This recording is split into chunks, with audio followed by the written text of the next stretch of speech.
तो प्यारे विद्यार्थियों नमस्कार, स्वागत है आप सबका एक और नए वीडियो में।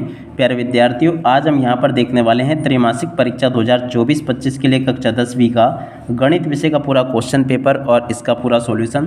तो प्यारे विद्यार्थियों, यहाँ से आप सब लोग इस वीडियो को पूरा देखकर जाइएगा, क्योंकि देखिएगा मैं यहाँ से आपको पूरा का पूरा क्वेश्चन पेपर हल सहित बताने वाला हूँ। तो चलो जल्दी से हम आगे बढ़ते हैं, देखते हैं और समझते हैं कि त्रैमासिक परीक्षा कक्षा 10वीं का गणित विषय का क्वेश्चन पेपर आपसे परीक्षाओं में किस प्रकार का पूछा जाएगा और आप सबको इसका सॉल्यूशन कैसे पूरा कंप्लीट कर लेना चाहिए।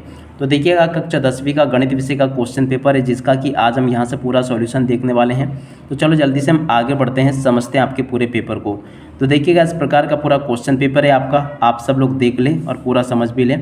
पहला क्वेश्चन, सही विकल्प चुनकर लिखिए। अब देखो, सही विकल्प चुनकर आपको कैसे लिखना है। पहला क्वेश्चन लिखा है 96 और 404 का HCF 4 होगा। और सेकंड नंबर का क्वेश्चन, यदि द्विघात बहुपद ax² + bx + c के शून्यक अल्फा और बीटा हो तो अल्फा × बीटा का मान, तो देखो c/a आ जाएगा। तीसरा क्वेश्चन, यदि a1 a2 is not equal to b1 b2 तो रैखिक समीकरण युग्म का क्या हल होगा। तो देखिएगा, एक अद्वितीय हल होगा, इसका राइट आंसर यह आ जाएगा। और इसके बाद में चौथा क्वेश्चन, तो देखिएगा इसका राइट आंसर आपका 0 आ जाएगा। आप सब लोग यहाँ से इसको देख लें और पूरा पढ़ लें, समझ लें। अब बाकी के क्वेश्चन ये यहाँ पर आपको दिए गए हैं, जैसे कि 5वें नंबर का क्वेश्चन, इसका राइट आंसर आपका 22 आ जाएगा। और 6ठे नंबर के क्वेश्चन का राइट आंसर आपका आ जाएगा 81:16। तो यहाँ से आप सब लोग इन क्वेश्चन को भी देख लें।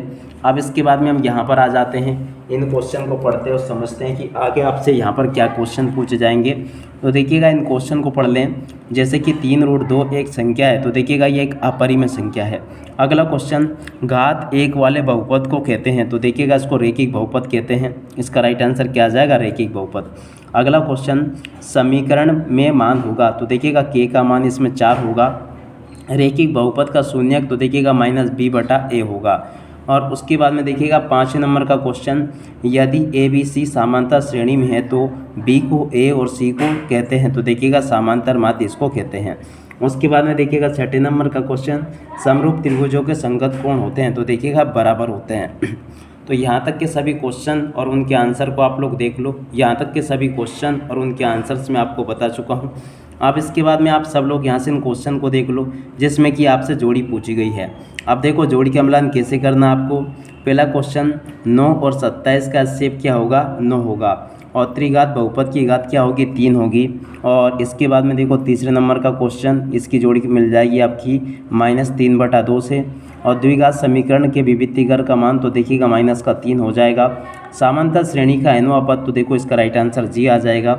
और 6ठे नंबर का क्वेश्चन, सभी संभव त्रिभुज होते हैं, तो देखो समरूप होते हैं। तो देखो, यहाँ तक के सभी क्वेश्चन और उनके आंसर को देख लो।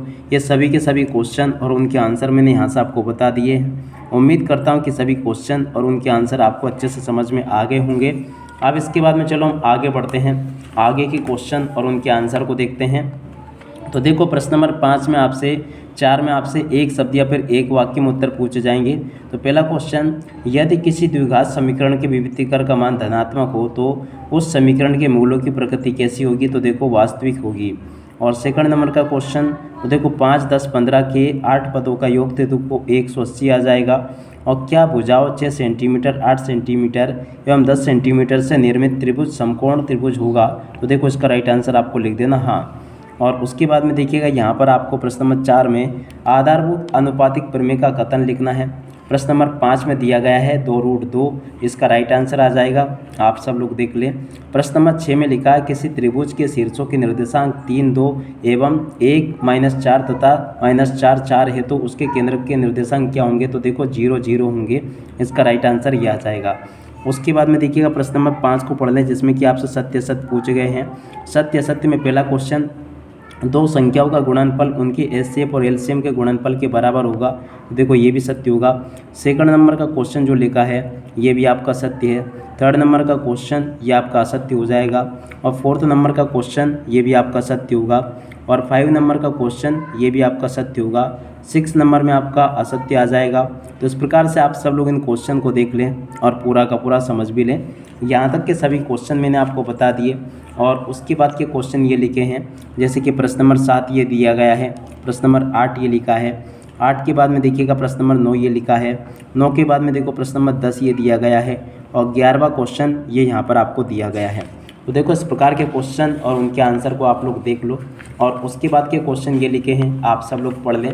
प्रश्न नंबर 12वां क्वेश्चन ये दिया गया है। 12 के बाद में देखो प्रश्न नंबर 13 ये लिखा है। 14वां क्वेश्चन ये लिखा गया है और उसके बाद में देखो 15वां क्वेश्चन ये यहाँ पर आपको दिया गया है। तो देखो यहाँ तक के सभी क्वेश्चंस मैंने आपको बता दिए और उसके बाद में देखो प्रश्न नंबर 16 ये लिखा है। 16 के बाद में देखो प्रश्न नंबर 17 दिया गया है। 17 के बाद में देखो 18वां क्वेश्चन ये लिखा है। 19वां क्वेश्चन यहाँ से देख ले आप सब लोग और उसके बाद में चलिएगा अब आगे बढ़ते हैं। तो आप सब लोग इन क्वेश्चन को देख लें और पूरा का पूरा समझ लें। यहाँ तक के सभी क्वेश्चंस मैंने आपको बता दिए, तो आशा करता हूँ कि सभी क्वेश्चन आप लोगों ने समझ लिए होंगे। और इसके बाद में अब इधर आ जाते हैं इन क्वेश्चन को पढ़ते हैं। तो देखो 21वां क्वेश्चन ये यहाँ पर आपको दिया गया है। उसके बाद में देखो 22वां क्वेश्चन ये लिखा है और 23वां क्वेश्चन ये यहाँ पर आपको दिया गया है। तो देखिएगा इसी प्रकार के क्वेश्चंस होंगे जो कि आपसे पेपर में परीक्षा में पूछे जाएंगे। तो आप सब लोग इनको देख लें और अच्छे प्रकार से पूरा समझ भी लें। टोटली A to Z सभी के सभी क्वेश्चंस और उनके आंसर्स मैंने आपको बता दिए। उम्मीद करता हूं कि पूरा क्वेश्चन पेपर आपको अच्छे प्रकार से समझ में ज़रूर आ गया होगा। अब इसी के साथ में इस वीडियो को यहीं पर पूरा करते हैं। नमस्कार, जय हिंद, जय भारत।